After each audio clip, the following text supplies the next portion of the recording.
তবে ভাই আপনার হায়াতটাকে মূল্যায়ন করেন। আজকে তওবা করে ফিরে আসেন, 5 ওয়াক্ত নামাজি হয়ে যান, সময় অপচয় বন্ধ করেন, যৌবনকালটাকে কাজে লাগান, সিরিয়াস হন, জীবনটার ব্যাপারে সিরিয়াস হন। জীবনটা কিন্তু হেলায় খেলার বিষয় না।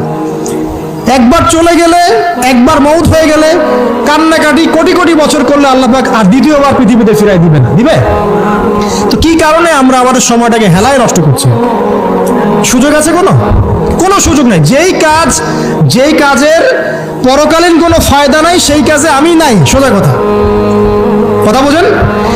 যেই কাজে পরকালের কোনো ফায়দা নাই সেখানে আমি নাই, এরকম আকীদা লাগবে। ইলম অর্জন করবেন কেন? পরকালের ফায়দা আছে তাই। নামাজ কেন পড়বেন? পরকালে ফায়দা আছে তাই।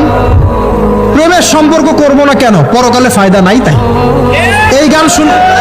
এই মিউজিক শুনবো না কেন? আমি পরকালে কোনো ফায়দা নাই তাই। আমি অহেতুক